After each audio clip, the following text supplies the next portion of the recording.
Hello, this is Michael Hexter. Welcome to Politics 2100 here on YouTube. This episode I'm calling Biden, Garland, Pelosi, etc. are co-leaders of GOP protection racket, inviting fascist takeover.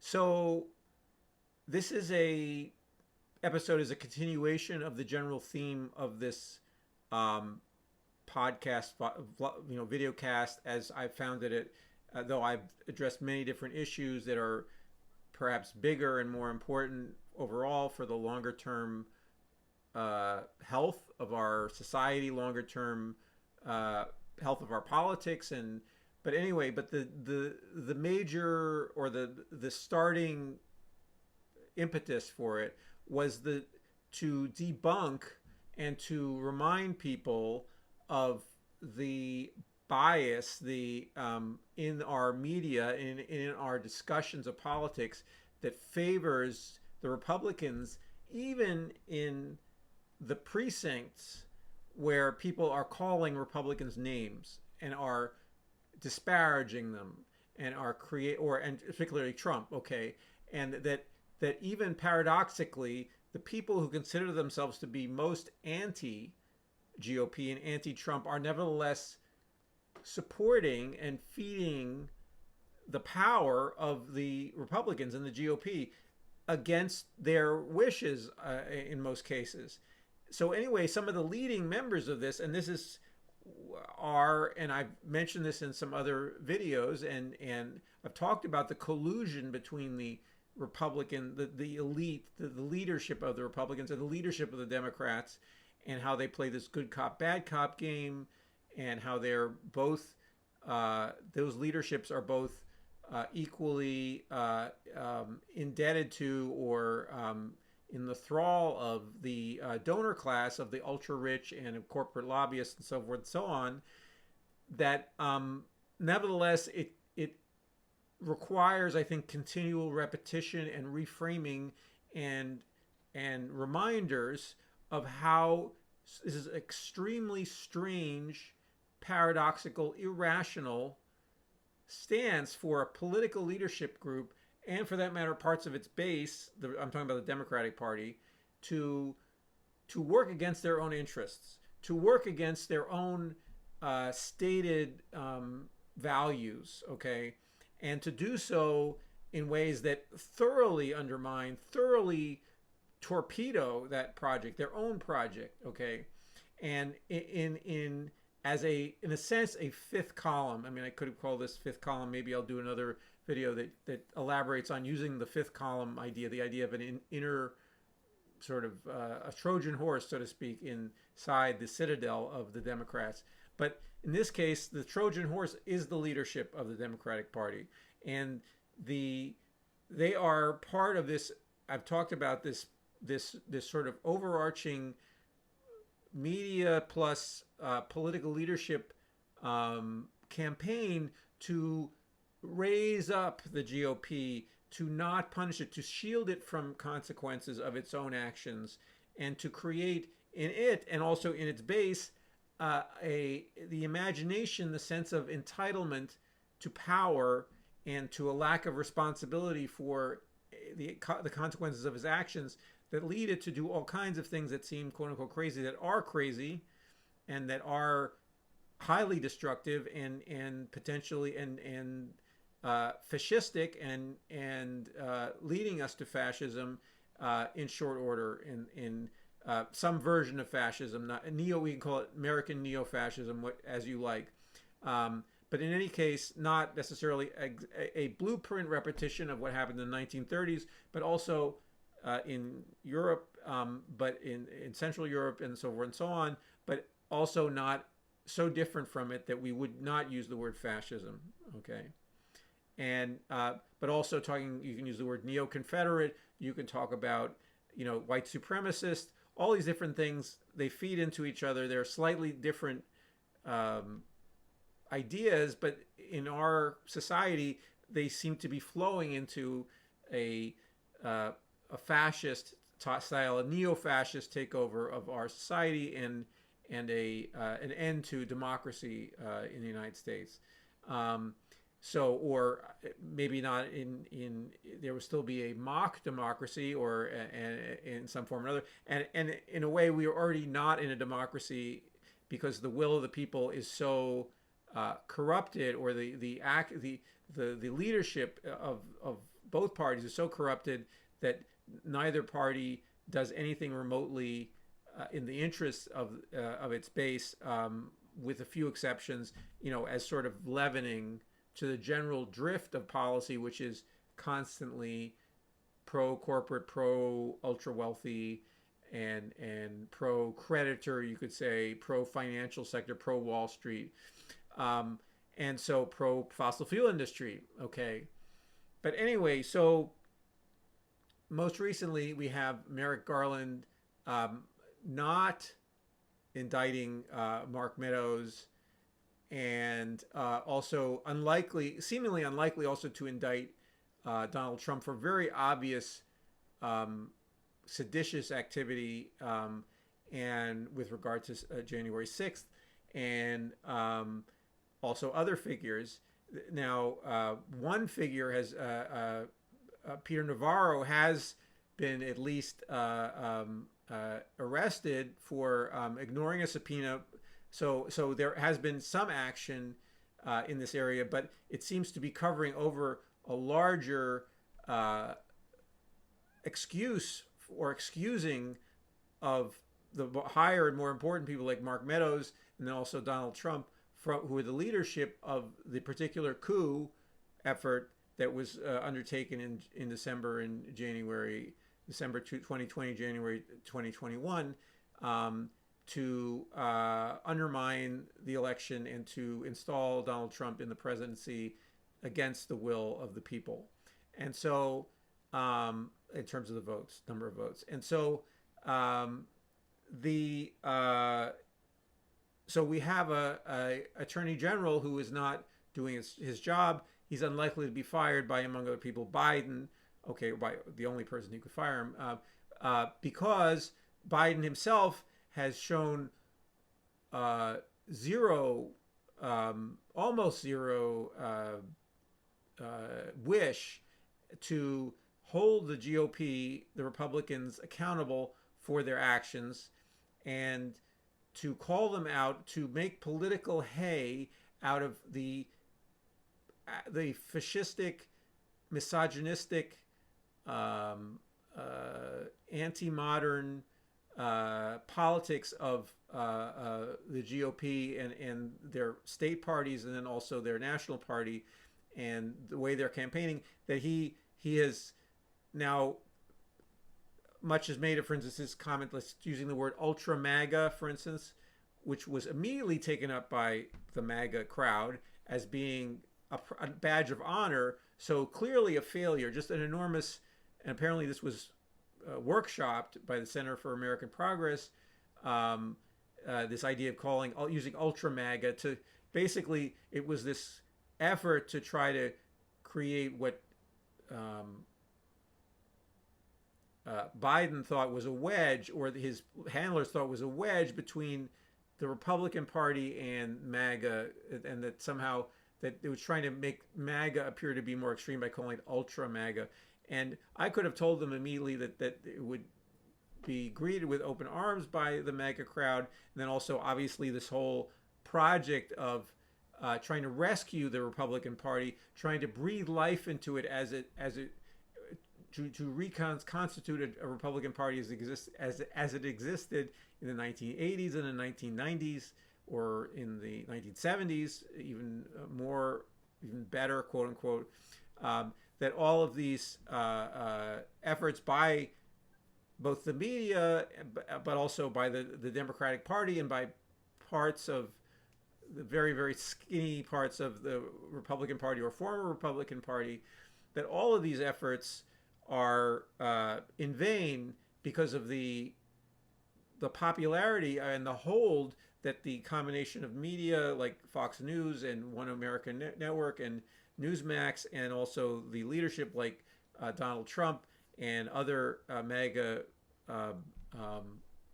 Trumpist, fascist politicians, they have over this core of the base that is basically power hungry and is willing to do anything to achieve power and doesn't care about democracy anymore. In other words, that there's no sense of a boundary. To have a democracy, one has to set a boundary to one's power lust, and that one needs to obey laws and to when one loses an election, most likely is that's where the boundary is. And there are other, or when one is in office, that one respects certain laws and so forth and so on, and one doesn't turn the government into an instrument of one's own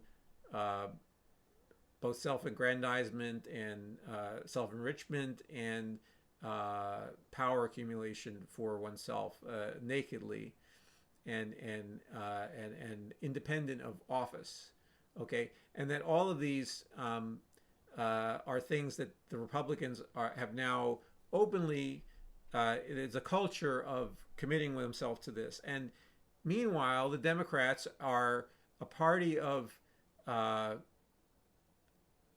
quote supposed leaders who don't lead, who don't, who instill doubt and fear in their base, and the sense of self-loathing in a way that they don't embrace the core democratic values that much of which were contained within the New Deal and the Great Society. They don't efforts which are some of the Democrats' biggest triumphs. They have turned their back on these things, and they're trying to create their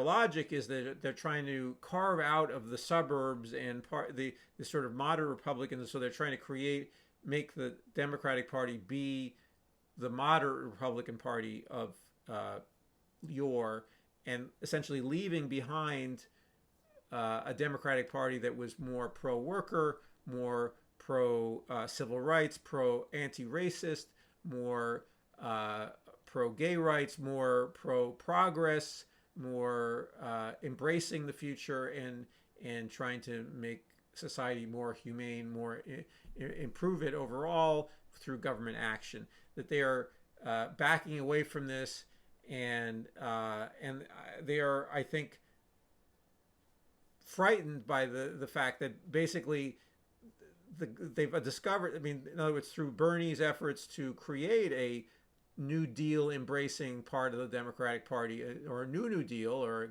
I think the Green New Deal is the central. Green New Deal is the central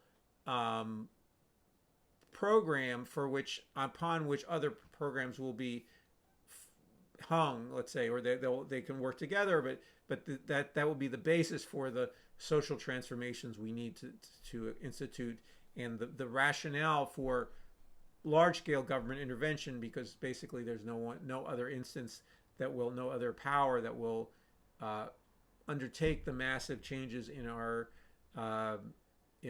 infrastructure that is required to address climate change. So that is so there's no ifs, ands, or buts about that.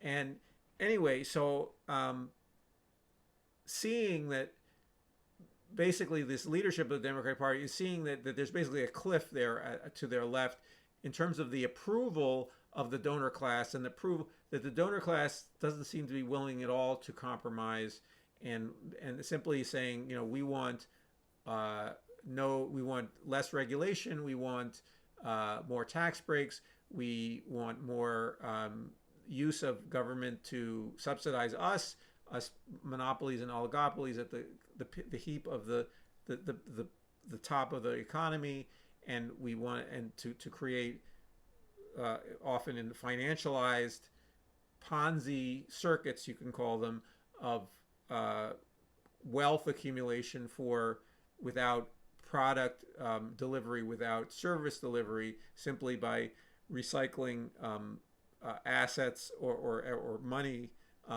through various channels in the economy, including the Ponzi, the openly Ponzi crypto economy. So, but anyway, which are lobbying heavily in Washington for all kinds of rules that allow for their scam to continue. But the anyway, so all of this, the Biden, Pelosi, Garland, they are not speaking the language which will stop, which will start to declare both the American people and also but to the GOP leadership and the GOP base that these are illegal actions, and we'll show you because we're going to put you in jail. And we're going to jail you because you're breaking the law, not because, I mean, it does, at the side benefit is that you show at least that you're using government to uphold laws that apparently supposedly everybody's supposed to abide by, and you should gain electoral approval for that. But that's not the primary reason you're doing it. You're doing it because the law was broken. You need to prosecute people and potentially convict them for whatever law breaking they did. So and including very elite people. So this protection racket. So Biden, you've heard this. Many of the listeners of this should have heard this many times. Biden and Pelosi talk about they want a strong Republican Party at the worst possible times for the Democratic Party, because literally they are the leaders, they are the people, they are in the place of. So imagine this: though they're at the bottleneck, the political bottleneck, at the control center, so to speak, where potentially the Democratic Party could take actions to preserve American democracy and also to preserve its own possibility for winning seats in or winning, maintaining its majorities in the Senate and the House and so forth and so on in the election coming up in November. And so they're at the control center and they are saying, well, no, I want to use these controls and this power or whatever, or this platform that I have to support the opposite party. So and to do propaganda for them, to say we want them to be strong. We don't want us to be strong. They're not saying I need a strong Democratic Party. Maybe they think, and this is the arrogance, the narcissism of some of these people, they think, well, of course I meant we need how dare you think that I don't want a strong Democratic Party. But that's when people listen to you, that sounds like that's, and when they see you act or not act and not take advantage of for instance, in the gun issue that is again flamed up, the Republicans get made to look like such inhumane monsters, such self-destructive and other destructive monsters. They can be dragged in the dirt, and their reputations can be dragged in the dirt, and they could be punished electorally by a strong effort. And we've seen glimmers of this. So Eric Swalwell, not my favorite congressman, did do some of in Congress. I'll put a link in the description box. Did push back in an exceptional way. In other words, that's the exception that proves the rule, that in general, the Democrats, there's a memo goes out saying don't attack the Republicans fully, or do it in a way that's very kabuki. Okay, that's about, you first have to say, we really want a strong Republican Party, but the current MAGA crew is so, or ultra MAGA crew is so uncouth, that and the thing is that much of the electorate is not caring about how uncouth they are or not. They would care if they're actual. You're saying they're actual robbers. You're saying they're actual traitors, and proving that, not just using that as an epithet you sort of say underneath your breath, but showing that, having a trial, saying they're seditious. Okay, traitor. I'm using their traitor incorrectly, but they're seditionists. They are, and they're undermining the basis of our society and also of law in our society in order to for their own power. And they will do nothing for you, GOP base. They will make your life worse, and you are not seeing that. And so there are ways in which the Democratic Party could make a whole bunch of political hay for its own cause, and also, and unfortunately, for whatever reason, their own cause right now is the hinge upon which the fate of U.S. democracy hangs. Okay, and with small d democracy, if we should have a more of a multi-party system. We should change our electoral laws so we could have, be able to have coalition governments between different parties, not have this two-party duopoly. But anyway, that's still in the future if it can be achieved.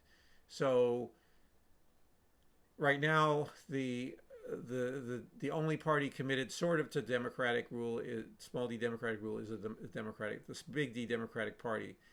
It's not always the case. It doesn't, and it won't.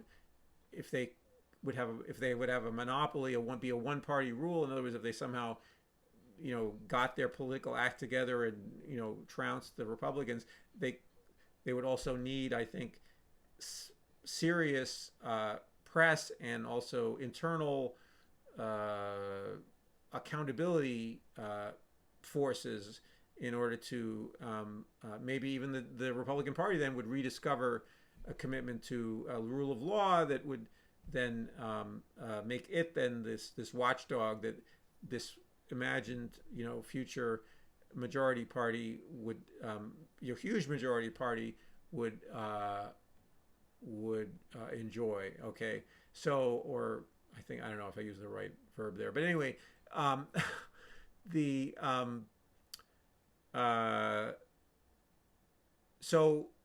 but currently the Democrats are going in the opposite direction of power and of trying to hold on to power, and this is inviting a fascist takeover.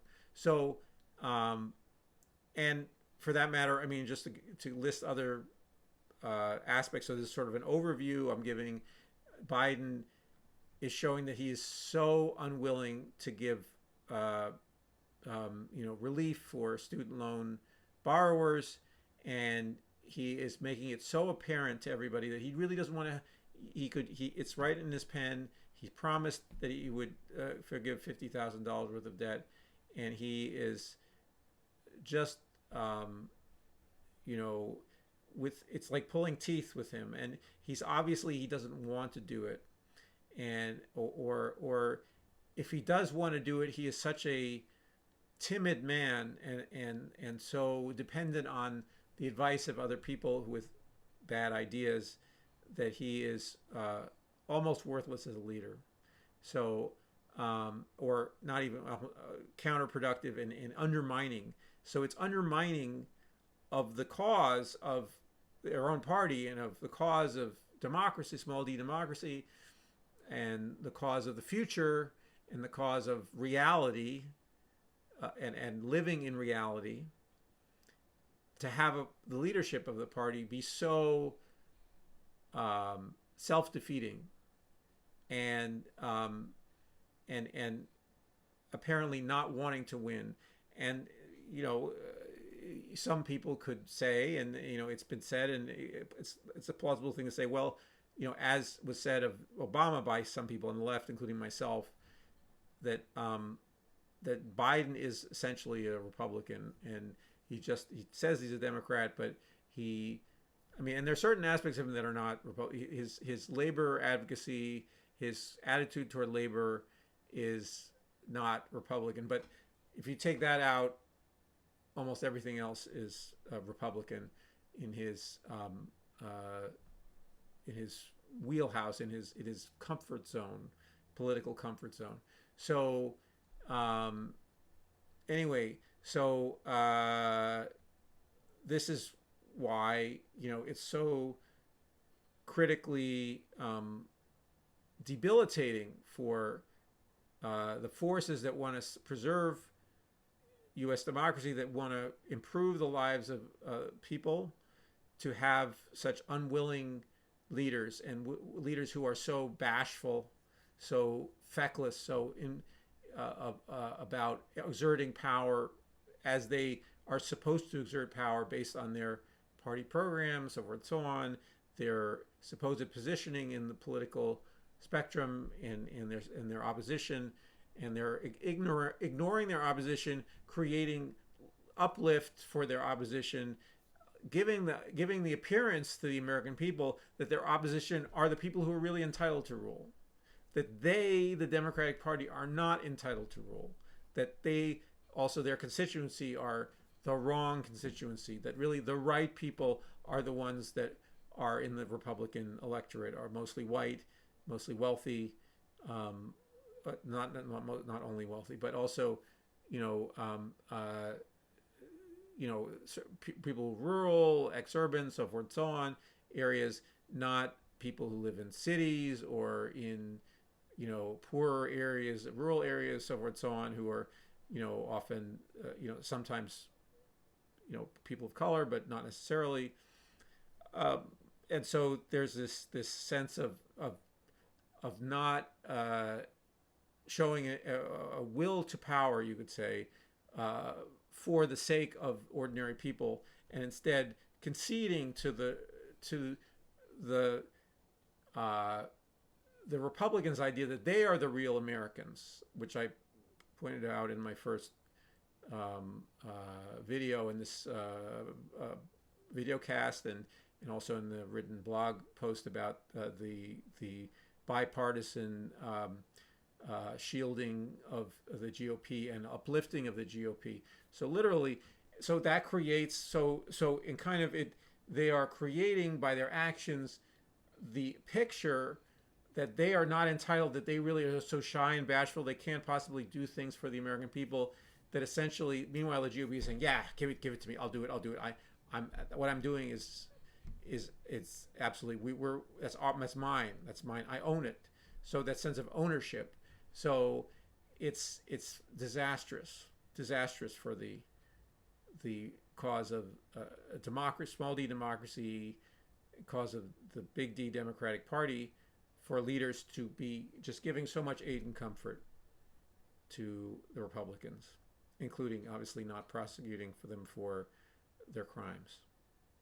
So anyway, so I hope this video was illuminating in one form or another. Please share your thoughts in the comments below, and please like the video if you liked it, and also please subscribe to Politics 2100 for further videos on this and other topics. Talk to you soon.